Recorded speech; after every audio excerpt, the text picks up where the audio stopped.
Guys, welcome back to my channel. Myself Prachi and होने वाली CMA Prachi. CMA final और CMA inter दोनों के लिए एप्लीकेबल कस्टम एक्ट है और कोई भी देख सकता है जिनको भी नॉलेज ही कस्टम की। तो चलो वीडियो को स्टार्ट करते हैं। Let's get started. गाइस, आज हम लोग डिस्कस करने वाले हैं टाइप ऑफ ड्यूटीज। ठीक है, तो देखो गाइस, टाइप्स ऑफ ड्यूटी मतलब कितने टाइप की कस्टम ड्यूटीज होती है, ये मेनली मैं आपको बताने वाली हूँ। ठीक है, तो पहली होती कस्टम ड्यूटी, जो कि अपन को पता है, ये बेसिक कस्टम ड्यूटी। ठीक है, ये ना सबके लिए कॉमन होती है। ठीक है, और सबसे ज्यादा ज्यादा भी होती है, इसे कह सकते हैं। ठीक है, और नेक्स्ट है कि इसके लिए अपन को सारी कंडीशन फुलफिल करनी पड़ेगी। प्रेफरेंशियल रेट अगर आपको चाहिए तो। ठीक है, और कंपैरेटिवली चीपर लगेगा। ऑब्वियस सी बात है, अगर आपको अकेले को मिल रहा है ये चीज तो चीपर ही होगा। ठीक है, आप वीआईपी हो तब आपको जाके ही मिल रहा है। ठीक है, मतलब कह सकते हैं ऐसे वीआईपी की बात नहीं है, जो कंडीशन फुलफिल होती है ना उनको मिल जाता है।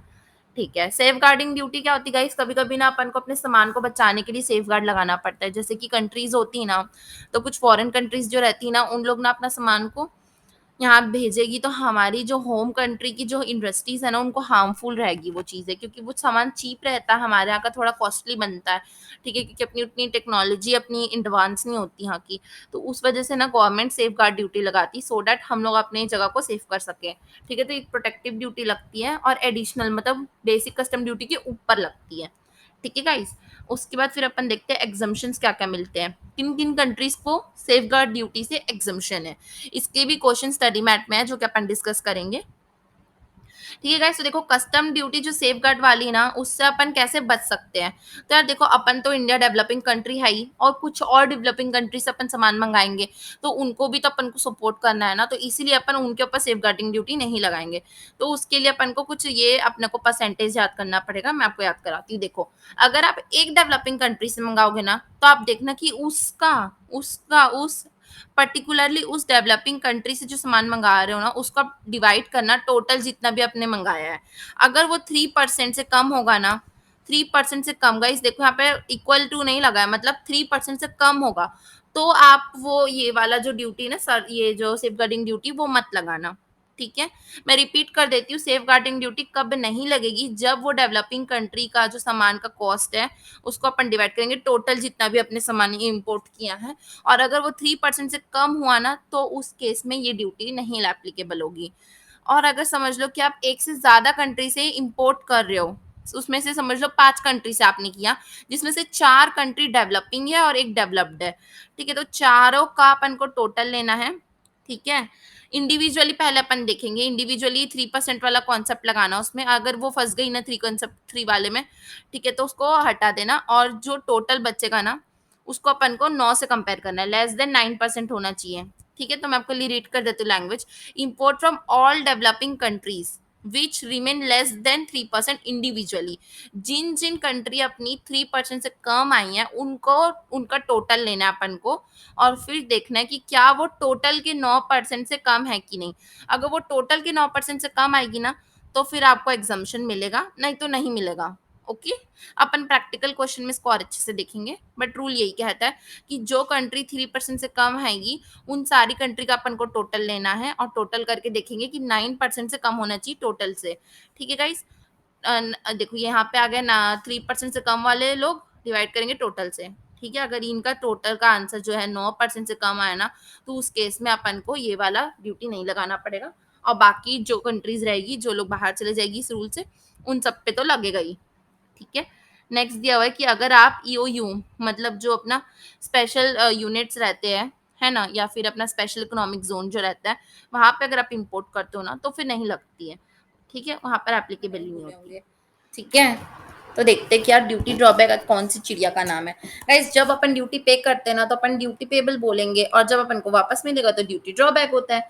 ठीक है, तो अपन को ड्यूटी ड्रॉबैक 2 रेट से मिल सकते हैं। एक स्पेशल रेट होता है, जिसको अपन बोलते हैं स्पेशल ब्रांड रेट, और एक होता है ऑल इंडिया रेट। ठीक है, इसके लिए हमको छोटी छोटी कुछ कंडीशंस फुलफिल करनी है, तो हमको मिल जाएगा। ठीक है, तो देखो, exporter should apply within 30 days from export date. अगर आपको रेट चाहिए ना, तो उसके लिए आपको 30 days के अंदर बताना पड़ेगा। ठीक है गाइस, कि हमारा सामान वापसी हो गया, या फिर whatever be the reason, हमको ड्रॉबैक चाहिए करके। ठीक है, all industry rate should not cover 80% of duty paid. जो अपन ड्यूटी पे करेंगे ना, मतलब ड्यूटी पे हुई है, हो चुकी रहेगी, उसी का तो ड्रॉबैक लोगे ना आप। तो वो 80% से ज्यादा अगर कवर करोगे ना, तो आप स्पेशल रेट के लिए बोल नहीं सकते। 80% या उससे कम होना चाहिए।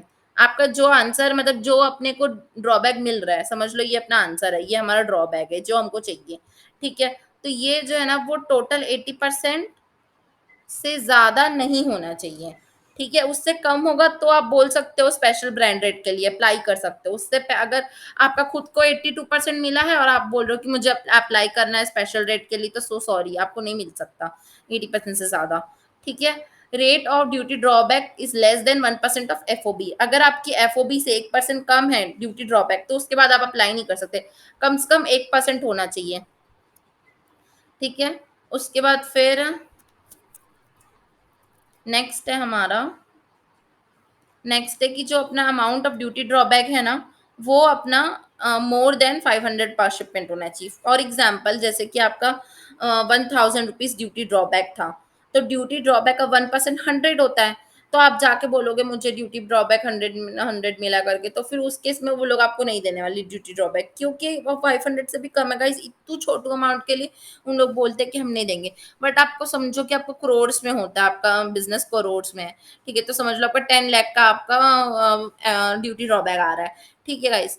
तो फिर अगर आपका एफओबी समझ लो 1 लाख का, तो 1 लाख का जो 1% आएगा वो कितना आएगा 10,000, ठीक है। तो 1 लाख जो आपका एफओबी है, एफओबी मैं लिख के बताती हूँ, आपको समझ आएगा अच्छे से। ये आपका एफओबी है 1 लाख का, ठीक है। तो इसका अपना 1% कितना आएगा, 1% में से मतलब 2 जीरो हटा दो, ठीक है। तो 5 जीरो होते तो 3 मतलब 1000 रुपीज अपना आ गया ये ड्यूटी ड्रॉबैक, ठीक है गाइस। तो 1000 जो है वो 500 से ज्यादा है ना, तो आपको मिल सकता है ड्यूटी ड्रॉबैक उस केस में, ठीक है। उसके बाद फिर exporter goods value more than imported goods value, मतलब जो आप एक्सपोर्ट करोगे ना वो आपका इम्पोर्ट से ज्यादा होना चाहिए। मतलब हम क्या चाहते हैं, एक्सपोर्ट हो तो वो ज्यादा होना चाहिए। एकदम ईजी पॉइंट से मैं आपको लर्न करवाती हूँ, रुको मैं फिर सब समझाती हूँ। एक्सपोर्टर जो है ना वो अगर उसको ड्रॉबैक चाहिए तो 30 दिन के अंदर बताएगा भाई मुझे ड्रॉबैक दे दो, उस केस में मिलेगा। 80% से ज्यादा कवर नहीं होना चाहिए, तब आप स्पेशल रेट के लिए अप्लाई कर सकते हो। जो आपका रेट है वो 1% ऑफ एफओबी से कम नहीं होना चाहिए, और अगर कम हुआ ना तो वो 500 रुपीज से कम नहीं होना चाहिए, ठीक है। उसके बाद फिर नेक्स्ट लास्ट वाला ये कि जो एक्सपोर्टर रहेगा ना, एक्सपोर्टर का जो गुड्स रहेगा वो ज्यादा होना चाहिए इम्पोर्टर से, ठीक है गाइस, इम्पोर्टेड गुड्स से मतलब, ठीक है।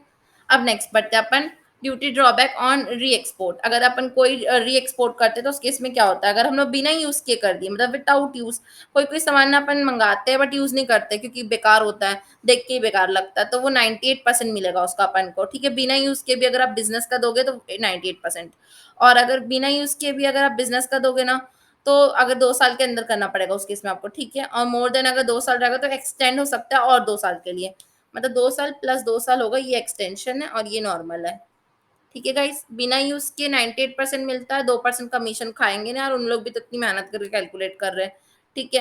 तो 98% 2 साल तक के लिए आपको पास वैलिड रहेगा और 2 साल के लिए एक्सटेंड करवा सकते हो। और अगर आपने यूज कर लिया ना तो फिर उसका स्लैब रेट डिस्कस करेंगे अपन, वो लगेगा, ठीक है। और duty drawback as per slab रहता है, और जो लेंथ ऑफ यूसेज रहेगी ना वो 18 मंथ से ज्यादा नहीं हो सकती। मतलब यूज करके भी आप ज्यादा से ज्यादा 18 मंथ यूज करोगे तो ही चलेगा। अगर 19 मंथ का लिए 18 मंथ 2 मंथ 18+2 हो गया +1 हो गया कुछ भी हो गया तो उस केस में आपको अलाउड ही नहीं है, क्योंकि बिजनेस यूज आप 18 मंथ कर लिए मतलब बहुत ज्यादा यूज कर चुके हो आप, उससे ज्यादा और क्या ही यूज करोगे, इसलिए वो बोल देते कि हम नहीं देंगे ड्यूटी ड्रॉबैक, ठीक है। फिर लास्ट अपना क्या दिया हुआ है, ड्यूटी ड्रॉबैक स्लैब्स, ये जो मैंने बताया ना स्लैब्स है करके, वो स्लैब्स यहाँ पर दिया हुआ है, ये स्लैब है। तो देखो स्लैब के अगर आप तुरंत तुरंत गए ना तो 98 मिलेगा, ठीक है। कम से कम 3 मंथ में गए आप तो 95 हो जाएगा वो, कम से कम 6 मंथ में गए तो 85 हो जाएगा। मतलब यहाँ से आप 3 3 को ऐड करते जाना और यहाँ से 5 5 माइनस करते जाना, आ जाएगा। कुछ भी पूछ लो, जैसे आप 15 पूछे, ठीक है, तो यहाँ से माइनस करते जाओगे तो आप 65 आ जाएगा।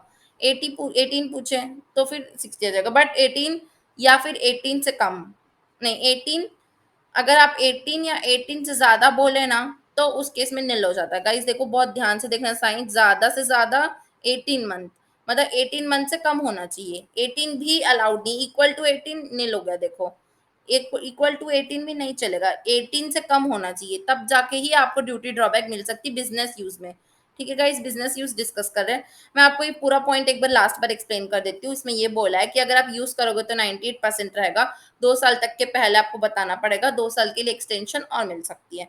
अगर आप यूज करोगे तो उसके लिए स्लैब रेट दिया हुआ है, बट वो 18 मंथ से कम होना चाहिए, ठीक है। अगर तुरंत तुरंत चले गए तो 98 मिल जाएगा, ठीक है। और अगर आप 3 महीने के अंदर गए तो 95 मिलेगा, 6 महीने के अंदर गए तो 85 मिलेगा, 9 महीने के अंदर गए तो 75 मिलेगा, और 18 मंथ जिस दिन हुआ उस दिन गए तो कुछ नहीं मिलेगा, 18 मंथ और 2 दिन बाद गए तो कुछ नहीं मिलेगा, ठीक है। नेक्स्ट, अगर आप पर्सनल गुड्स की डिस्कस करें, अभी बिजनेस था, ही पर्सनल आ गया। पर्सनल में गाइस 96 से स्टार्ट होता है अपना, ठीक है। अगर आप फर्स्ट क्वार्टर में गए ना, जिस दिन खरीदे उसके उससे वहां से चालू हो जाएगा आपका क्वार्टर काउंट होना। जैसे ही पहला पहला साल का पहला क्वार्टर आया तो 96, ठीक है। फिर धीरे धीरे कम होते जाएगा ये ना गाइस, परसेंटेज में कम होते जा रहा है, 4-4% के हिसाब से, 4% माइनस करते जाना, 96 -4 -4 -4 -4 तो आपका आंसर आते जाएगा, ठीक है। पहले ये 4 तक, यहाँ तक मतलब स्लैब ईयर के वाइज है इसमें, जैसे कि मैं 4 बोली हूँ ना, तो ये पहले ईयर के लिए बोला मैंने, ठीक है। फिर सेकंड, यहाँ से स्टार्ट होगा। सेकंड का 4 क्वार्टर जो रहेगा ना, वो किसके हिसाब से कम हो रहा है, 3-3 के हिसाब से कम करोगे, ठीक है गाइस। फिर आपका जो नेक्स्ट रहेगा थर्ड क्वार्टर, आपको किससे कम करना है, 2.5% से कम करते जाना, ठीक है। फिर आपका लास्ट क्वार्टर जो रहेगा, उसको आप 2% से कम करते जाना, आपका आंसर आ जाएगा। अगर इस टाइप का क्वेश्चन आया ना एग्जाम में, तो ये टेबल एक बार याद कर लेना कि 4 ईयर रहेगा, 1 2 3 4, हर ईयर में 4-4 क्वार्टर लिखना है, 1 2 3 4 1 2 3 4 1 2 3 4 1 2 3 4। पहले क्वार्टर में 4-4 से कम करना है, 96 से 4, देखो 100 से 4 कम किए तो 96 आया ना, तो 96 से ही स्टार्ट करना, 96 से 4 कम 92, उससे 4 कम 88, उससे 4 कम 84, 4 खत्म हो गया। नेक्स्ट ईयर आया, नेक्स्ट ईयर में -3 करना है, तो 84 -3 81, 78 75 72। थर्ड ईयर आया, थर्ड ईयर में 2.5 कम करना है, तो वैसे करते जाना। आई होप आप लोग को रेट्स भी लर्न हो गए होंगे। इसी के साथ हम आगे बढ़ते हैं। नेक्स्ट हमको दिया हुआ है कि अगर ड्यूटी ड्रॉबैक रहेगा प्रोहिबिटेड, कुछ कुछ आइटम्स प्रोहिबिटेड रहता है गाइस, उस वो आइटम अगर आपको क्वेश्चन में दे दिया ना, तो आप उस पे ड्यूटी ड्रॉबैक मत लगाना, लिख देना कि ये प्रोहिबिटेड गुड्स है करके। जैसे कि वेरियन वियरिंग अपैरल्स, मतलब कपड़े जो रहते हैं उस पे अपन को कोई ड्यूटी ड्रॉबैक नहीं मिलता, ठीक है। अगर आपकी टी चेस्ट है, ठीक है, तो टी चेस्ट मतलब वो चायपत्ती वगैरह, ठीक है, तो उस पे अपन को कोई ड्यूटी ड्रॉबैक नहीं मिलता, ठीक है। सिनोटोग्राफी पास्ड बाय सेंसर बोर्ड अगर है, तो फिर उस केस में मतलब कोई मूवीज है ना, जो सेंसर बोर्ड से पास हुई है, वो वाली मूवीज को अपन प्रोहिबिटेड आइटम्स में गिनते हैं। कोई अनएक्सपोज्ड फोटोग्राफिक फिल्म्स है ना, जो अभी तक एक्सपोज नहीं हुई है, वो वाली फोटोग्राफी मूवीज जो रहती है वो प्रोहिबिटेड है। पेपर एंड प्लेटेड जो है ना, वो भी अपना प्रोहिबिटेड है, और एक्सरे फिल्म्स जो रहती है वो भी अपनी प्रोहिबिटेड है गाइस, ठीक है। आपको लर्न करना है, इतने अजीब अजीब से नाम है कि आपको खुद ही लर्न हो जाएंगे, ऐसे देख के ही आपको याद हो जाएगा अरे प्रोहिबिटेड था करके। नेगेटिव लिस्ट अब देख लेते हैं। नेगेटिव लिस्ट क्या क्या है कि अगर ये सब में फंसोगे ना, तो आपको ड्यूटी ड्रॉबैक नहीं मिलेगा, बाकी में मिल जाता है, ठीक है। तो देखो मार्केट प्राइस से ना आपका ड्यूटी ड्रॉबैक ज्यादा नहीं हो सकता, ठीक है। मतलब आप बोल रहे हो कि यार मेरे को 1000 रुपए का ड्यूटी ड्रॉबैक चाहिए और मार्केट रेट तो 50 आपका, काय का ड्यूटी ड्रॉबैक कुछ नहीं मिलेगा। अगर आपका स्मगलिंग गुड्स है तो ड्यूटी ड्रॉबैक नहीं मिलता है। सैंडविच क्रेडिट आप पहले ही अवेल कर चुके हो और फिर बोल रहे हो ड्यूटी ड्रॉबैक चाहिए, नहीं मिलेगा भाई, नहीं मिलेगा। ऑलरेडी अवेल्ड ड्यूटी इंटाइटलमेंट पास, ये सब जो आप इंसेंटिव ले चुके हो उसके बाद ड्यूटी ड्रॉबैक नहीं मिलता, ठीक है। Cell proceed not receive with in a time, अगर आपको सेल प्रोसीड टाइम पे ही नहीं मिला तो फिर ड्यूटी ड्रॉबैक भी नहीं मिलेगा।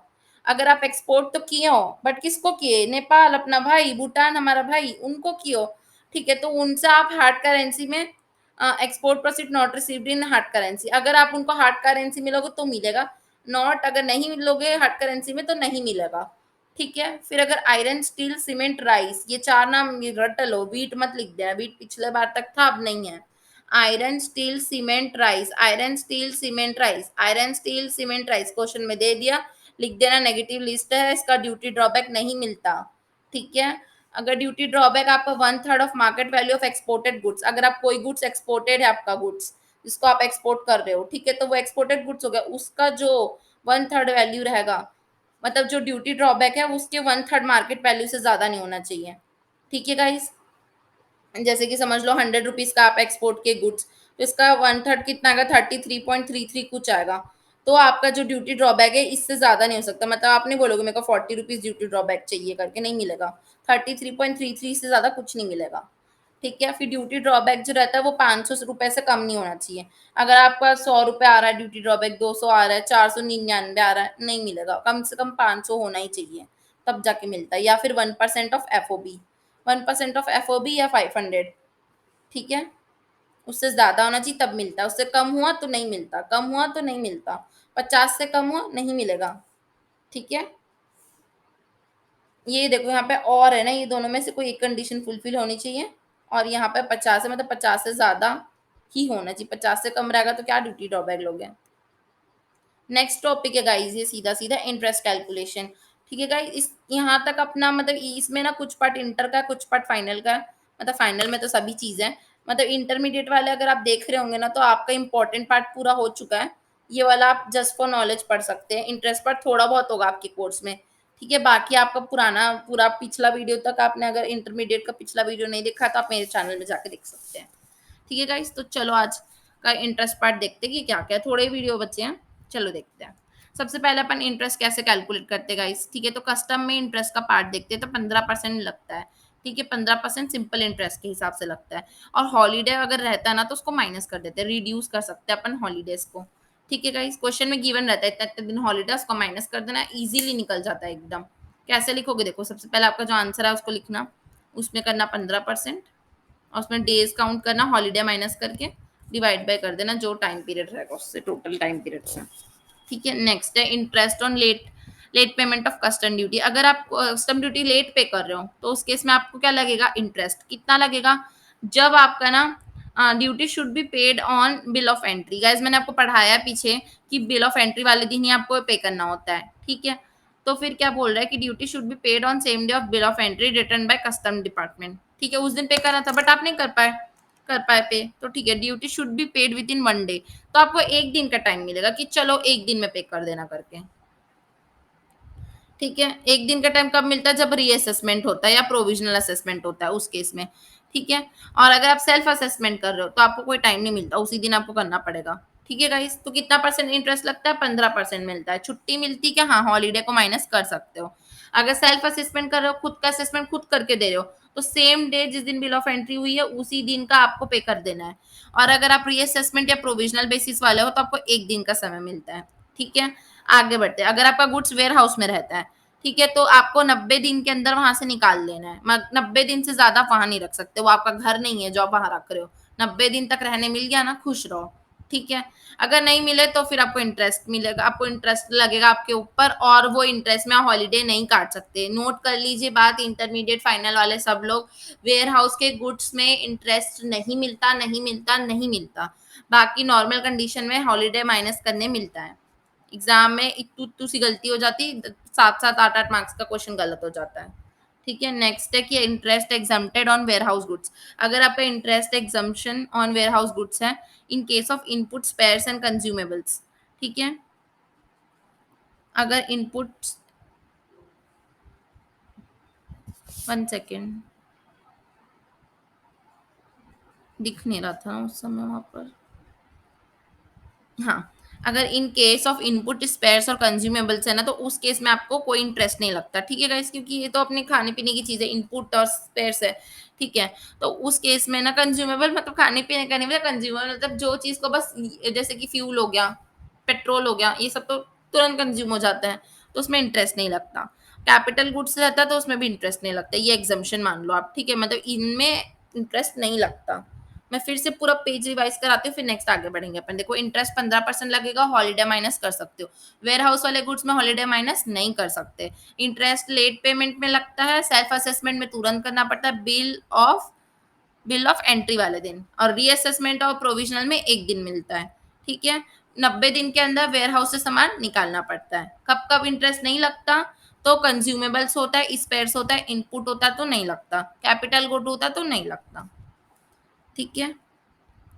नेक्स्ट, जो अपना इंटरेस्ट रहता है ड्यूटी ड्रॉबैक का, वो कैसे निकालते देखते हैं आप, रुको। इंटरेस्ट ऑन ड्यूटी ड्रॉबैक मतलब, ड्यूटी ड्रॉबैक मतलब हमको मिलेगा इंटरेस्ट, अभी तक अपन पे कर रहे थे क्योंकि गलती अपनी थी, आपको बोले कि आज के आज पेमेंट कर देना, आपने नहीं किया तो आपको इंटरेस्ट लगेगा कितना परसेंट, 15। अब ड्यूटी ड्रॉबैक मिल रहा है, मतलब हमको मिलना था ड्रॉबैक बट गवर्नमेंट लेट कर रही है, ठीक है, तो उस केस में 6% मिलता है अपन को। देखो गाइस 6% कितना कम दे रहे हैं। अगर 1 महीने के अंदर हमको ड्यूटी ड्रॉबैक नहीं मिली, सोचो वहाँ पे 1-1 दिन का, यहाँ पे महीनों का टाइम मिल रहा है, क्योंकि गवर्नमेंट को बहुत सारे लोगों का काम होता है, हमको हमारा काम होता है, बस ये लॉजिक याद कर लेना, ठीक है। तो 1 महीने के अंदर अगर गवर्नमेंट आपको पैसे नहीं दी वापस ड्यूटी ड्रॉबैक के, तो 6% से इंटरेस्ट क्लेम करना आपको मिलेगा, ठीक है। अगर रिवर्सल या recovery of duty drawback more than 2 month हो गया, मतलब आपने बोला था कल कि यार ड्यूटी ड्रॉबैक दे देना करके, ठीक है, और 2 महीने हो गए अभी आपको बोले वो दे ही नहीं रहे, तो उस केस में फिर आपको 13% देंगे उन लोग इंटरेस्ट, ठीक है गाइस, याद रखना 13% मिलता है, फिर डबल से भी 1% ज्यादा, 6 का डबल 12, उससे 1% ज्यादा, ठीक है गाइस।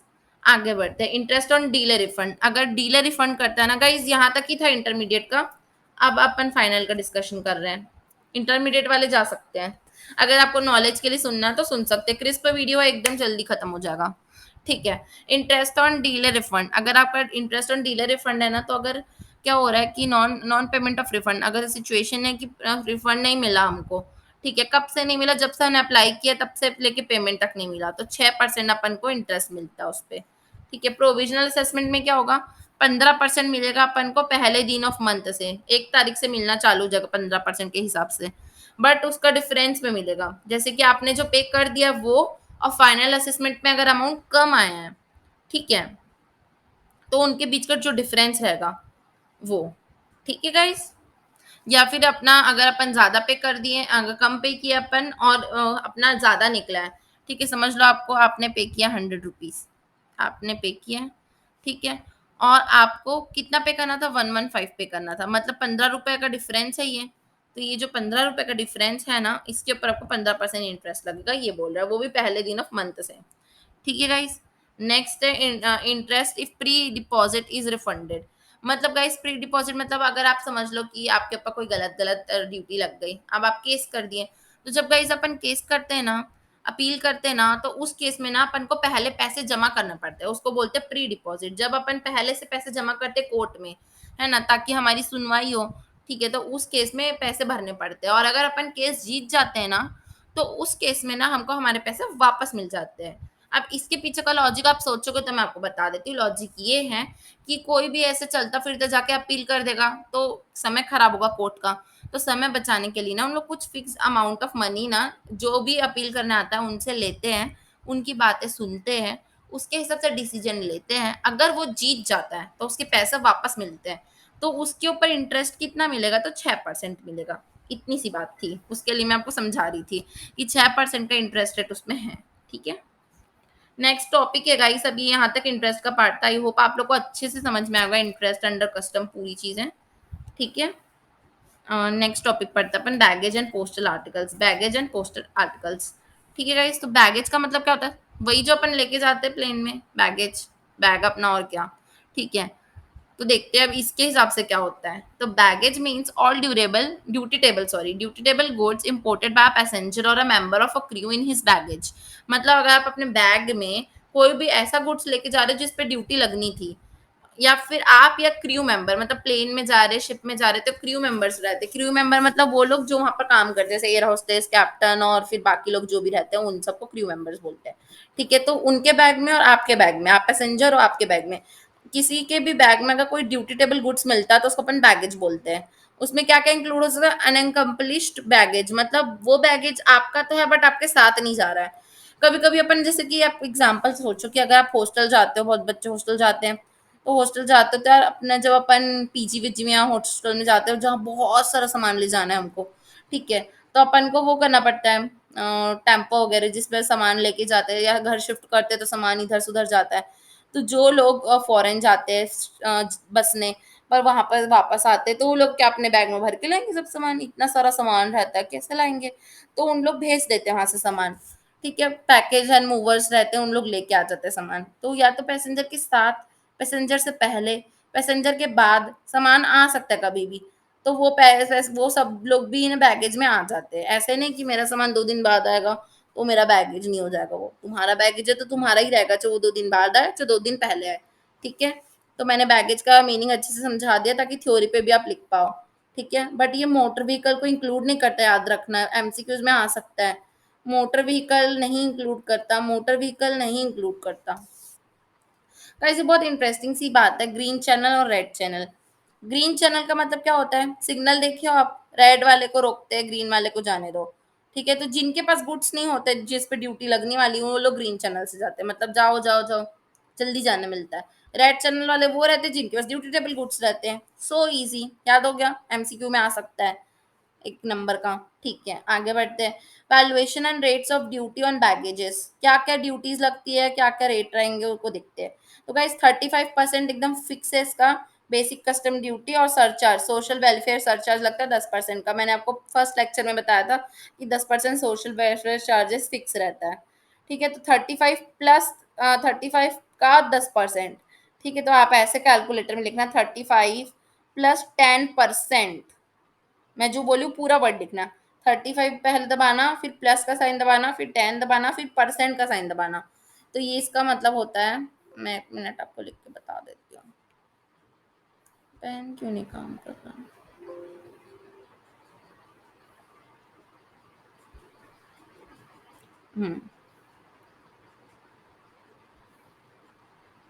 35 प्लस 3.5 करोगे तो ये आ जाएगा आपका 38.5। आई होप आपको समझ में आया होगा। ठीक है, और डेट कब रहेगा? डेट ऑफ डिक्लेरेशन को अपन काउंट करते हैं। ठीक है guys, next general free allowance. Guys general free allowance क्या होता है कि अपन को ना जनरली ना अलाउंस मिलता है। मतलब आप इतनी दूर गए थे, वहां से सामान लेके आए, तो आप ऐसे तो बोलोगे ही ना यार, ऐसे 35% प्लस 10%, आप 38.5% हमसे वो ले रहे हो, ड्यूटी ले रहे हो। हम तो वहां गए थे घूमने के लिए, तो अपने अपने अपने फ्रेंड्स के लिए, अपने फैमिली के लिए कुछ वो भी नहीं लाएंगे क्या? मतलब टोकन, कि हम वहां से गए थे तो ट्रैवल किए, तो वहां से हम लेके आए टोकन आप लोग के लिए। तो ऐसे सब बुरा मान जाते, तो उनके लिए ना जीएफए बनाया गया है। ठीक है, जीएफए इसमें डिस्कस करेंगे अपन कि हमको कुछ एग्जाम्पशन मिलेगा। मतलब जितना आपको ड्यूटी लगना है ना, उसके बाद आप इतने अमाउंट को माइनस कर देना, मतलब ये अमाउंट एग्जाम्पशन का ऐसे मान के चलो आप। ठीक है, तो देखते हैं अपन क्या क्या है। Passenger of Indian origin and foreigner residing in India excluding infants. Infants मतलब 1 साल से कम के बच्चे, मतलब एकदम छोटू छोटू जो पैदा हुए रहते 2-3 महीने की, उनको बोलते हैं। ठीक है, तो जो भी पैसेंजर भारतीय हैं, भारतवासी हैं, बट वो फॉरेन में रहते हैं, ठीक है, तो उन वो लोग कैटेगरी में आएंगे। ठीक है, अब उसमें से ना नेपाल, भूटान और म्यांमार को हटा देना, ये अपने आजू बाजू वाले लोग हैं ना, उनको हटा देना। नेपाल, भूटान, म्यांमार को इंक्लूड नहीं करना। ठीक है, उनके पास क्या होना चाहिए बैगेज में? उनका पर्सनल इफेक्ट अगर होगा ना, और ट्रैवल्स ओरिजिन, मतलब वो जो मैंने आपको बताया था कि वहां से ना as a gift of token अगर कुछ ला रहे हैं वो, और जो पर्सनल इफेक्ट है उनको मत काउंट करना। ठीक है गाइस, और article other than those annexure mention in annexure 1। Annexure 1 में अगर वो है ना, तो उनको भी आप, रुको मैं आपको एनेक्चर 1 पहले पढ़ा देती हूँ, नहीं तो समझ में ही नहीं आएगा। गाइस एनेक्चर 1, 2 और 3 पहले डिस्कस कर लेते हैं, ताकि अपन को समझने में आसानी हो। देखो एनेक्चर 1 में आता है फायर आर्म्स, मतलब गन। ठीक है, कार्टेज ऑफ फायर आर्म्स मतलब उसके अंदर जो गोली वगैरह भरते हैं, या फिर कार्टेज मतलब जो भी होता होगा। ठीक है, वो 50 तक अलाउड है। ठीक है, फिर सिगरेट जो रहती है ना, वो आप 100 सिगरेट पियोगे तो चलता है, उससे ज़्यादा मत पीना, बीमार हो जाओगे। सिगार अगर है 25 तक चलता है, उससे ज़्यादा नहीं। अगर आप टोबैको लेते हो तो 125 ग्राम्स, उससे ज़्यादा नहीं। ठीक है, मतलब ये इतना, अगर इतना लोगे तो ये एनेक्चर 1 में अलाउड है, मतलब इतना, उससे ज़्यादा मत करना बट। ठीक है, एक्सीड देखो, उससे ज्यादा करोगे तो एनेक्चर 1 में आ जाओगे, ऐसा कह रहा है। देखो exceeding fire arms not allowed. ठीक है, सिगार अगर आप एक्सीडिंग 50, मतलब 50 से ज्यादा लाओगे कार्टेज, तो अलाउड नहीं है। ठीक है, 100 से ज्यादा स्टिक वाली अगर आप सिगरेट लाओगे तो नॉट अलाउड। सिगार अगर 25 से ज्यादा रहेगी तो नॉट अलाउड। अगर 125 ग्राम से ज्यादा टोबैको रहेगा तो नॉट अलाउड, मतलब एनेक्चर 1। नॉट अलाउड मतलब एनेक्चर 1 की बात करियो। अगर आप अल्कोहलिक लिकर, आपका फेवरेट, मुझे पता है आपको बहुत पसंद है, ठीक है, तो वो अगर आप ला रहे हो तो लाओ यार, लाओ 2 लीटर लाओ, मेरे लिए भी लाना, ठीक है, बट 2 लीटर से ज्यादा मत लाना। वो लग जाता है, बेसिक कस्टम ड्यूटी लगता है, 2 लीटर तक एग्जाम्प्ट है। ठीक है, अगर आप गोल्ड सिल्वर ला रहे हो, ठीक है, तो ला सकते हो, बट ज्यादा मत लाना। ठीक है, उसकी लिमिट मैं आपको आगे बताऊंगी, दी होगी आगे। ठीक है, फ्लैट पैनल लिक्विड क्रिस्टल, मतलब ये टीवी की बात कर रहा है। टीवी लाओगे ना, मतलब टीवी लाना अलाउड ही नहीं कह सकता है। टीवी मत लाना, गन मत लाना, कार्टेज 50 से ज्यादा मत लाना, सिगरेट 100 से ज्यादा मत लाना, सिगार 25 से ज्यादा, और 125 ग्राम ऑफ टोबैको। गाइस मैं आपको बहुत ज्यादा इंपॉर्टेंट बात बताना भूल गई, अभी बताती हूँ। एक्सट्रीमली इम्पोर्टेंट है ये। यहाँ पर और लिखा है, ठीक है गाइस, ये और है। और का मतलब समझ रहे हो कि सिगरेट लाओगे तो आप सिगरेट को ही बस गिन सकते हो 100 में, फिर आप दूसरी चीज को नहीं गिन सकते। मैं आपको ना अच्छे से समझाती हूँ, वेट, ये पॉइंट को ध्यान से सुनना। अगर आप समझ लो कि आप ये सब आपको बहुत पसंद है, फॉर एग्जाम्पल मान लेते हैं, तो आप क्या किए, सिगरेट लाए 150, सिगार लाए 50 और टोबैको लाए 125 ग्राम सी लाए हो, ठीक है, फॉर एग्जाम्पल। अब आप बोल रहे हो कस्टम में, देखो देखो मैं बस मेरे को 100 तक का एग्जाम्पशन दे दो, 25 का दे दो, 125 का दे दो। तो वो आपको बोलेंगे बेटा रुक जा, पहले ना तू अच्छे से पढ़ाई किया कर, क्लास में सोते रहता है और तुम्हारी मैम भी सोते रहती है। यहाँ पे और लिखा है, ठीक है, और को ध्यान देना है आपको। यहाँ पे और लिखा है और, तो ये जो और लिखा है ना, मतलब आप अगर सिगार को गिनोगे तो सिर्फ सिगार को गिनना, टोबैको गिनोगे तो सिर्फ टोबैको को गिनना, सिगरेट को गिनोगे तो सिर्फ सिगरेट को गिनना, तीनों को एक साथ मत गिनना, या तो ये या तो ये या तो ये, तीनों में से एक ही का एग्जाम्पशन मिलेगा, तीनों का नहीं मिलता, ठीक है। आगे बढ़ते हैं अपन, ये वाला पूरा हो चुका है अपना डिस्कशन, ये वाला पार्ट हो चुका है, ठीक है। अपन आगे बढ़ते हैं, एनेक्जर 2, ठीक है। एनेक्जर 2 में क्या दिया हुआ है देखते हैं। एनेक्जर 2 में दिया कि कलर टीवी मत लाना, मतलब एनेक्जर 2 में कलर टीवी कवर होता है और इसमें फ्लैट पैनल कवर होता है, ठीक है। Video home theatre system, dishwasher, domestic refrigerator of capacity above 300 litres और equivalent, deep freezer, video camera और combination of video camera of one or more following, television receivers, sound recording reproducing apparatus और video reproducing apparatus, cinematography films 35 mm और above, gold and silver in form of other ornament, ठीक है guys, ये सब annexure 2 में cover होता है। मैं जब भी बोलूँगी एनेक्जर 2, आपके दिमाग में ये वाला घंटी बजना चाहिए कि ये एनेक्जर 2 है, ये ये एनेक्जर 1 है। जब भी एनेक्जर 1 बोलेगा तो इसको याद कर लेना, एनेक्जर 2 बोलेगा तो इसको याद कर लेना। आई होप आप लोग को समझ में आया होगा कि क्या क्या है, ठीक है। एनेक्जर 1 का कम है, एनेक्जर 2 का बहुत ज़्यादा है, ठीक है, ज़्यादा इलेक्ट्रॉनिक चीज़ों से डील कर रहा है। नेक्स्ट, एनेक्जर 3 डिस्कस कर रहे हैं अपन, तो देखते हैं एनेक्जर 3 में क्या दिया हुआ है। वीडियो कैसेट रिकॉर्डर, ठीक है, digital video disc player, music system, air condition, micro oven, word processing machine, fax machine, portable portable photocopy machine, washing machine, और फिर LPG cooking range, personal computer, laptops, notebook computers और domestic refrigerator 300 litre की capacity से ज़्यादा वाले सारे annexure 3 में आते हैं, ठीक है गाइस, ये 3 में आते हैं एनेक्जर 3 पे, ठीक है। तो आपको एनेक्जर 1 2 3 क्लियर हो गया होगा, आई होप आप लोग को समझ में आया होगा। अब हम लोग पीछे से डिस्कस करते हैं जो मैं आपको समझा रही थी, अब आप लोग कनेक्ट कर पाओगे कि क्या मैं एनेक्जर एनेक्जर बोलते रहती हूँ, ठीक है। तो देखो, सबसे पहले हमको दिया हुआ है कि अगर बैगेज आइटम में पर्सनल है, ठीक है, ट्रैवल के लिए जो मैं आपको बताई थी टोकन लाते हैं, और एनेक्जर 1 के अदर देन एनेक्जर 1, ठीक है, एनेक्जर 1 के आइटम नहीं होने चाहिए। तो अगर एनेक्जर 1 के आइटम नहीं होंगे तो फिर आपको 50,000 तक का एग्जाम्पशन मिलेगा, ठीक है गाइस। नेक्स्ट, अगर आप कोई टूरिस्ट ऑफ फॉरेन ओरिजिन है, मतलब वो फॉरेनर है और टूरिस्ट के लिए आ रहा है हमारे यहाँ, ठीक है, तो फिर उस केस में नेपाल, भूटान, म्यांमार का नहीं होना चाहिए वो, ठीक है। और वो पर्सनल सामान और अदर देन, मैंने आपको बताया ना एनेक्जर 1 को हटाकर, तो फिर उसको कितना एग्जाम्पशन मिलेगा, 1500 का एग्जाम्पशन मिल जाएगा, ठीक है गाइस। नेक्स्ट है अपना passenger of Indian origin and foreign residing in India, मतलब वो हिंदुस्तानी है या फिर वो फॉरेनर है जो यहीं रहता है, ठीक है, और वो इन्फेंट नहीं होना चाहिए, ठीक है, सब में इन्फेंट नहीं होना चाहिए ना, ये वाले तीनों पॉइंट में इन्फेंट मत लेना, ठीक है। फिर वो टूरिस्ट ऑफ फॉरेन ओरिजिन, मतलब वो या तो टूरिस्ट भी हो सकता है जो कि फॉरेनर है, नेपाल, भूटान, म्यांमार से अजीब एलर्जी है, इनको मत लेना, ठीक है। उसके बाद क्या है, अब वही सेम टू सेम पॉइंट्स है जो कि अपन पढ़ चुके हैं, ये पूरा एक साथ है ना यहाँ तक, ठीक है गाइस, ये पूरा तीनों पॉइंट सेम ही मान लो आप, सेम ही लिखा है क्योंकि, ठीक है। पर्सनल अपैरेटस, मतलब पर्सनल इफेक्ट के सामान, ट्रैवल वाले जो टोकन ले जा रहे हैं वो, और एनेक्जर 1 को हटाकर बाकी चीज़ें जो रहेंगी वो बैगेज आइटम में आती है। तो अपन को अगर आप एयर से जाओगे उड़ के हुई तो फिर 1500, और लैंड से जाओगे तो कुछ भी नहीं, ठीक है। एग्जम्पशन नहीं मिलता ऐसे कुछ भी, मतलब लैंड में एग्जम्पशन नहीं मिलता, एयर में 15,000 का एग्जम्पशन मिलता है।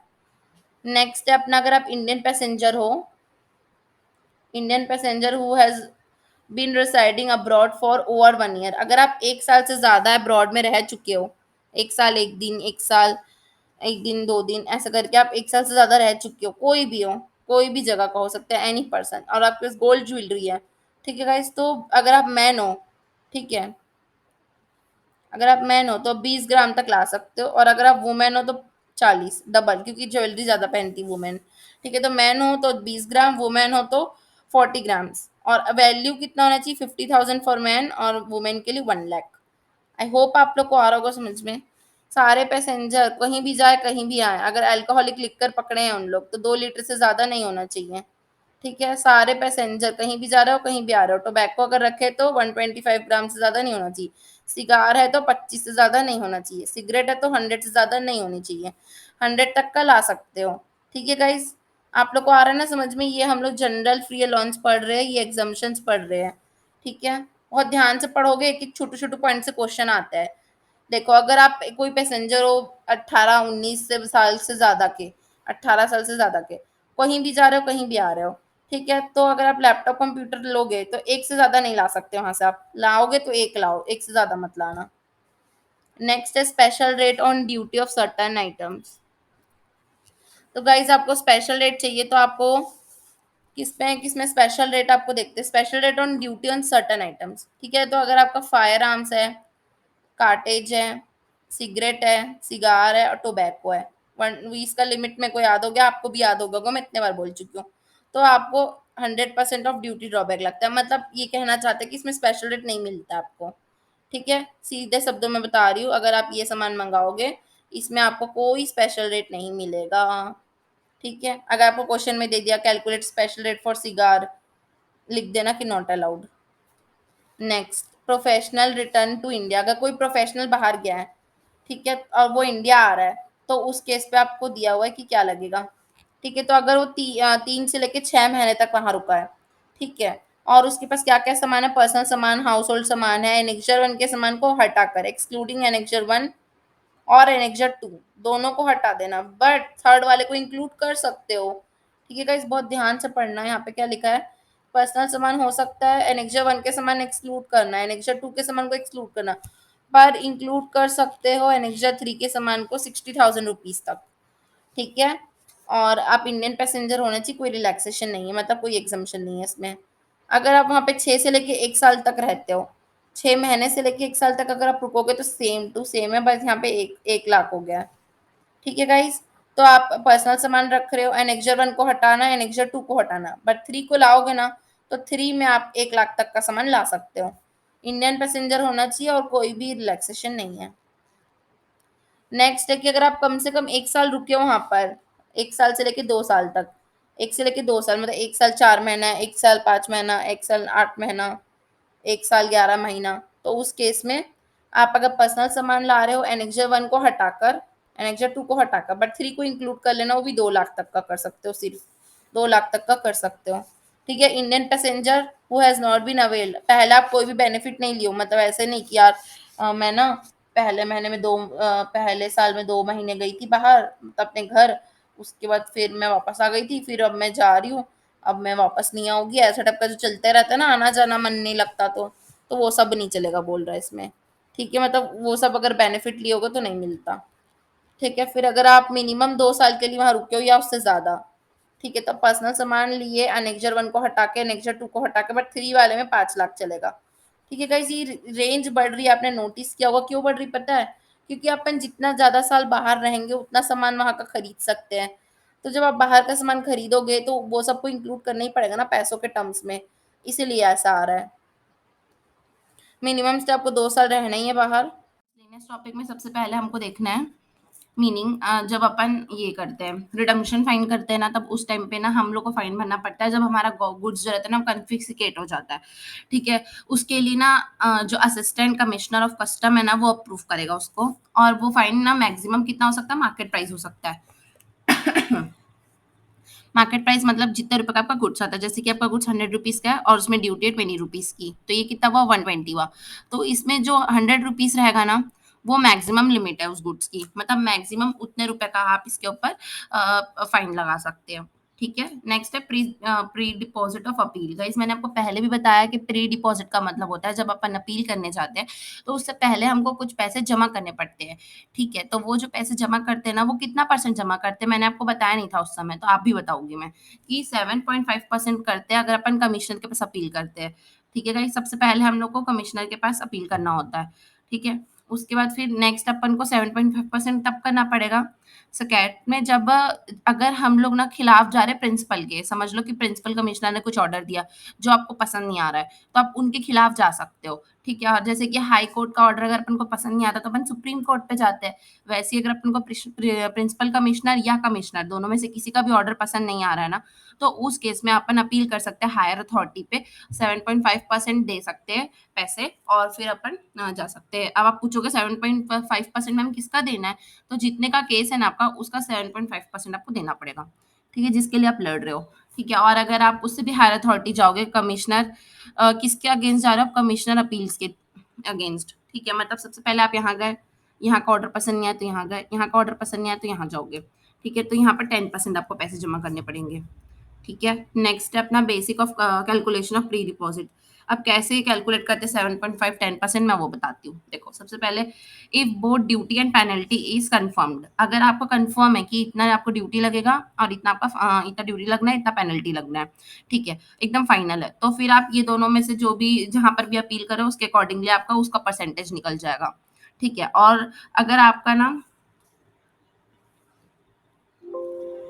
ये अगर आपका जो पेनल्टी है वो कंफर्म है, सिर्फ पेनल्टी कंफर्म है गाइस, ठीक है, सिर्फ और सिर्फ पेनल्टी कंफर्म है, तो उस केस में ना, अगर सिर्फ पेनल्टी कंफर्म है तो उस केस में 7.5% या 10% जो भी आप जहां पर भी अपील करो उसके अकॉर्डिंगली, ठीक है, उसके अकॉर्डिंगली आपको क्या करना पड़ेगा, वो भरना पड़ेगा, प्री डिपॉजिट भरना पड़ेगा। ठीक है, और जो कि मैक्सिमम 10 करोड़ तक जा सकता है, 10 करोड़ से ज्यादा नहीं हो सकता। मैं फिर से आपको रिपीट करा देती हूँ। पॉइंट थ्री में ये बोल रहा है कि अगर आपका ड्यूटी और पेनल्टी एकदम फाइनल है कि इतना ही देना है, तो उस केस में 7.5% और 10% उसका लगेगा। ठीक है, किसका, ड्यूटी का लगेगा, सिर्फ और सिर्फ ड्यूटी का लगेगा। ठीक है, और अगर आपका सिर्फ और सिर्फ पेनल्टी फाइनल हुआ है, अभी ड्यूटी फाइनल नहीं हो पा रहा है, तो फिर आप पेनल्टी का 10 या 7.5% ले लेना। ठीक है, और मैक्सिमम कितना जाएगा, 10 करोड़ जाएगा। इसको याद करने की निंजा टेक्निक मैं बता देती हूँ। इसकी याद करने की निंजा टेक्निक ये है कि जब दोनों चीज पता रहेगा ना तो ड्यूटी ले लेना, जब सिर्फ पेनल्टी पता रहेगा तो पेनल्टी ले लेना, और ज्यादा से ज्यादा 10 करोड़। आई होप आप लोग को समझ में आया होगा। चलो आगे बढ़ते हैं गाइस, अब मैं आपको बताने वाली हूँ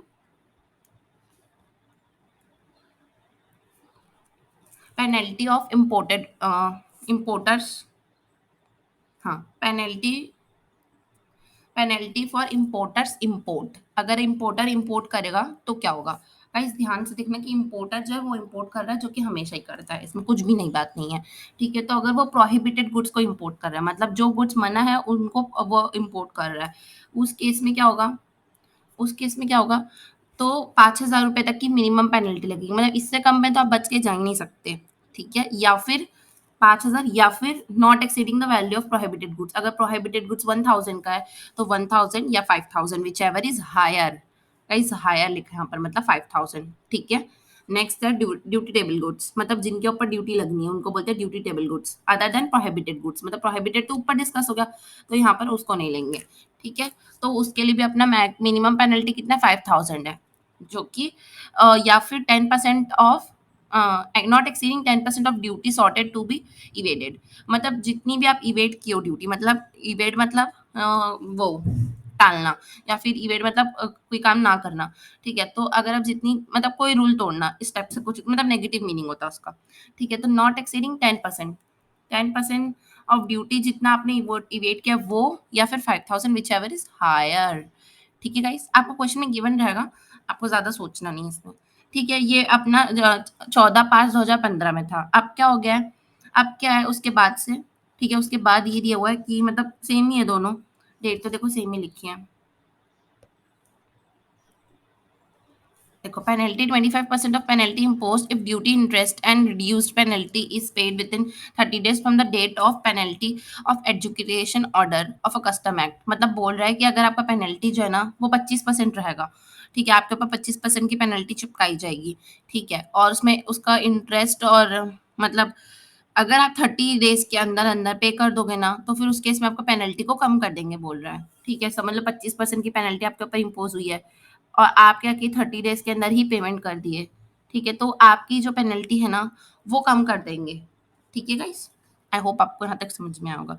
नेक्स्ट है अपना मिस डिक्लेरेशन वैल्यू। समझ लीजिए कि आप जानबूझ के गलत गलत डिक्लेयर किया अपनी वैल्यू को, ठीक है, अपने सामान की वैल्यू को। If actual value is higher than the value declared in bill of entry और डिक्लेरेशन कंटेंट इन बैगेज, ठीक है, आप बैगेज में गलत आपका सामान था उसका गलत वैल्यू बता दिया या फिर आपका बिल ऑफ एंट्री के टाइम पे आपने गलत वैल्यू बता दी जो कि एक्चुअल वैल्यू ज्यादा है और आपने सामान कम बताई है, अगर तो उस केस में एक्चुअल वैल्यू में से अपन डिक्लेयर वैल्यू को माइनस करेंगे तो जो आएगा ना वो या फिर 5000 विच एवर इज हायर रहेगा उसको लेंगे अपन, ठीक है। एकदम ईजी है, जितना डिफरेंस है मतलब समझ ले कि आपने बताया है कि मेरा सामान तो 100 रुपीज का है जबकि आपका सामान कितने का था 150 का था, ठीक है, तो कितने कितने का डिफरेंस है 50 का डिफरेंस है, तो जो 50 रुपीज है या 5000 विच एवर इज हायर उतने रुपए का आपको पेनल्टी लगेगा, ठीक है। नेक्स्ट है prohibited goods plus miss declaration. मतलब आप तो मंगा रहे हो प्रोहिबिटेड गुड्स, मतलब पहले बोलते इसको चोरी, उसके बोलते सीना चोरी। मतलब पहले तो तुम गलत सामान मंगाए, गलत सामान के ऊपर गलत बता दिए, ठीक है, इतना ज्यादा गलत नहीं करना चाहिए इंसान को, ठीक है। तो इस पे क्या लगेगा देखो 5000 तो लगेगा इच, ठीक है। उसके बाद फिर not exceeding the value of prohibited goods. और देखो कितने अच्छे लोग हैं, तेजस्विनी लोग हैं, क्या कर रहे हैं कि जो प्रोहिबिटेड गुड्स है ना उसको उसका वैल्यू को एक्सीड नहीं करना है। जैसे कि पहले वाले में था, ये वाला केस था जो प्रोहिबिटेड गुड्स, मतलब जैसे कि आपका सामान 100 रुपीज का है ना तो आप उसमें 150 पेनल्टी नहीं लगा सकते, 100 तक ही लगा सकते हो, ठीक है। तो प्रोहिबिटेड गुड्स का वैल्यू वो या फिर ये वाला जो अपन पढ़े हैं अभी ये सेम है। देखो एक्चुअल वैल्यू जो कि आपकी 150 थी और डिक्लेयर वैल्यू जो आपने 100 की थी तो जो 50 आ रही वो मतलब यहाँ पे 50 हो गया, यहाँ पर 100 हो गया, ठीक है। इन दोनों में से आपको विच एवर इज हायर लेना है, तो हायर कौन सा है ये लोगे, ठीक है। कंडीशन टू 5000 मतलब इन दोनों में जो हायर रहेगा मतलब 5000, तो आपकी टोटल पेनल्टी कितनी लगेगी 5000, ठीक है। आई होप आपको आया होगा समझ में। एक और बता देती हूँ चलो, साफ कर दो थोड़ा, हाँ अब इजीली समझा पाओगे मैं। देखो आपकी जो प्रोहिबिटेड गुड्स की वैल्यू है ना 100 रुपीज का सामान था वो, ठीक है, आपने डिक्लेयर कितना क्या था, आपने बोला था कि 50 का है मेरा सामान तो, ठीक है, और असली में तो 100 का था, मतलब डिफरेंस कितना है 50 का आया है, तो 50 का या 100 का विच एवर इज हायर तो ये लेंगे, ठीक है। 100 या फिर 500 विच एवर इज हायर तो ये लेंगे, ठीक है। तो फाइनल आंसर क्या आएगा इसका 5000 आएगा, ठीक है। Next duty table goods plus miss declaration. मतलब ड्यूटी लगनी थी वो गुड्स को, मतलब वो प्रोहिबिटेड गुड्स नहीं है, नॉर्मल गुड्स है, बट उसको आपने गलत बता दिया, मिस मिस मिस डिक्लेरेशन दिया आपने, तो क्या होगा जो भी ड्यूटी आपने गलत बताई है गलत के ऊपर लगती वो, या फिर एक्चुअल मतलब जो डिफरेंस है जो मैंने अभी एग्जांपल दिया जैसे 50 या 5000 whichever is higher guys, हमेशा हायर है, इसमें भी हायर है, इधर भी हायर है, ठीक है, सब जगह हायर है, याद करने की जरूरत ही नहीं, सब जगह हायर ही है, ठीक है। तो क्या करोगे सेम टू सेम है, इसके जैसा वाला ही है ये वाला पार्ट तो पूरा, ठीक है, सेम है। जो भी डिफरेंस आएगा वो या फिर जितना आपने इवेट किया है वो दोनों में से जो हायर आएगा वो उसको सब्जेक्ट टू 5000, 5000 तो लगना ही है, मतलब 5000 मिनिमम है, अगर इससे ज्यादा आएगा आपका तो आप ज्यादा वाला ले लेना, नहीं आएगा तो 5000 ले लेना, ठीक है। नेक्स्ट नेक्स्ट है अपना penalty for imported importers export. अगर कोई इम्पोर्टर है जो एक्सपोर्ट भी करता है, कुछ कुछ लोग होते हैं गाइस, आप सोच रहे हो कि क्या बोल रही मैम करके, तो मैं समझाती हूँ। देखो गाइस कभी कभी क्या होता है कि ना हम कोई सामान को इम्पोर्ट करते हैं पर ना वो हमारे लिए नहीं करते, हम बेचने के लिए करते हैं।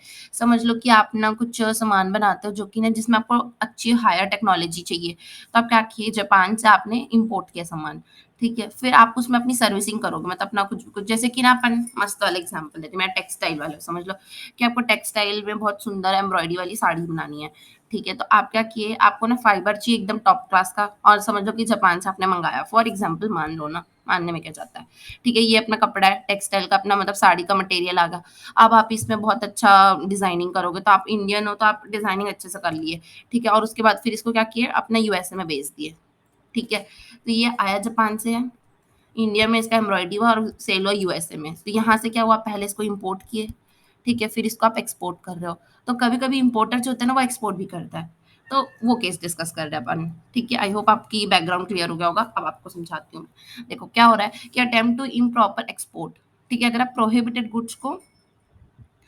इम्प्रॉपरली एक्सपोर्ट करो, मतलब आप क्या कर रहे हो, कुछ सामान मंगाओ वो तो अच्छा खासा है, बट आप उसको कुछ ऐसा कन्वर्ट कर दे रहे हो कि वो प्रोहिबिटेड गुड्स बन जा रहा है, ठीक है। तो जब आप प्रोहिबिटेड गुड्स को एक्सपोर्ट करोगे तो फिर जो भी वैल्यू कस्टम बोलेगा वो वाली वैल्यू या 5000 विच एवर इज हायर होगा। ठीक है गाइस, प्रोहिबिटेड गुड्स अगर आप एक्सपोर्ट कर रहे हो तो उस केस में जो भी कस्टम डिसाइड करेगा वो या 5000 विच एवर इज हायर, ठीक है। नेक्स्ट है duty table goods other than prohibited goods, मतलब प्रोहिबिटेड गुड्स को हटाकर जो दूसरी गुड्स है अगर आप उसको एक्सपोर्ट कर रहे हो तो फिर क्या लगेगा आपका 5000 तो मिनिमम लगेगा ही, ठीक है।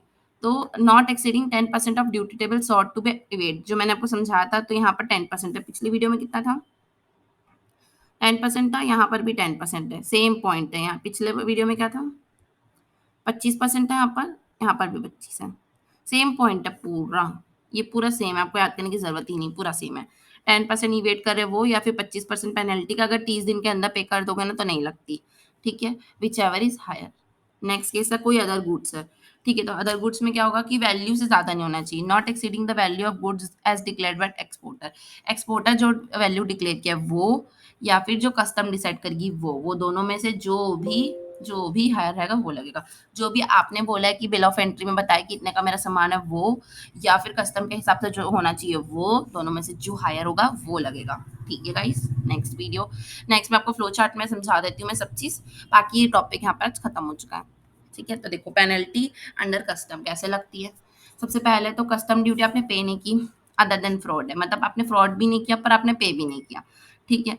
तो क्या लगेगा आपके पास, custom duty and interest paid before the SCN or less than 30 days of issue of SCN, ठीक है। अगर आप जो आप इंटरेस्ट पे कर रहे हो, कस्टम ड्यूटी पे कर रहे हो, वो 30 डेज से पहले कर दिए, ठीक है। शो कॉस्ट नोटिस है SCN मतलब, ठीक है गाइस। तो देखो जब अपन कस्टम ड्यूटी और इंटरेस्ट को पे कर देते हैं शो कॉस्ट नोटिस से पहले या फिर 30 डेज इशू होने के, शो कॉस्ट नोटिस समझ लो कि शो कॉस्ट नोटिस आज इशू हुआ है, जब भी आप वीडियो देख रहे हो उसी दिन इशू किया है, तो उसके 30 दिन के अंदर अंदर, मतलब यहाँ तक या फिर इससे पहले ही कर दियो आप।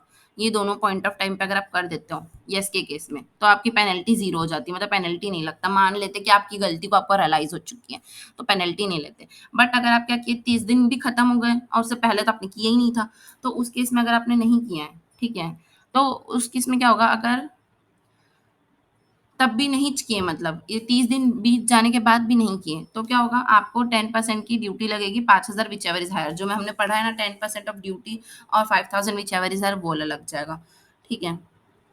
या फिर अगर आपने कर दिया, उसके बाद कर दिया, मतलब 30 डेज के बाद कर दिया, ठीक है, 30 डेज के बाद कर दिया, समझ लो 30 डेज तक का टाइम था, पे पेनल्टी नहीं लग रही थी, अब उसके बाद आपने कर दिया, तो उस केस में 25% आपको पेनल्टी देना पड़ेगा, ठीक है, जो लगी थी। मैं फिर से ये वाला पार्ट पूरा आपको एक्सप्लेन कर देती हूँ गाइस। देखो दो रास्ते होते हैं हर चीज़ के। सबसे पहले क्या होगा, कस्टम ड्यूटी आपने पे नहीं किया और आपने फ्रॉड भी नहीं किया, ठीक है, तो आपको कस्टम ड्यूटी पे करना है, इंटरेस्ट पे करना है और पेनल्टी पे करना है। पर अगर आप 30 डेज के अंदर, शो कॉस्ट नोटिस के 30 डेज के अंदर या उससे पहले ही पे कर दिए सब कुछ, तो आपको पेनल्टी नहीं लगेगी, ठीक है, तो आपको पेनल्टी नहीं लगेगी, ठीक है। बट आप अगर शो कॉस्ट नोटिस आने के बाद 30 डेज के बाद पेमेंट कर दिए, उसके बाद पेमेंट कर दी, मतलब शो कॉस्ट नोटिस भी आ गया और 30 डेज भी चला गया, उसके बाद भी कर दिए पे 45th डे में, 50th डे में, तब आपको 25% पेनल्टी लगेगी, ठीक है। बट आप इतने ढीठ हो कि आप कर ही नहीं रहे हो, बोल दिए मैं तो करूँगा ही नहीं, कुछ भी हो जाए करूँगा ही। आप लोग पढ़ते रहिए और अगर आप लोग को वीडियो पसंद आई होगी तो लाइक कीजिए, सब्सक्राइब कीजिए और अपने दोस्तों की मदद कीजिए। Thank you so much for watching this video. Bye bye,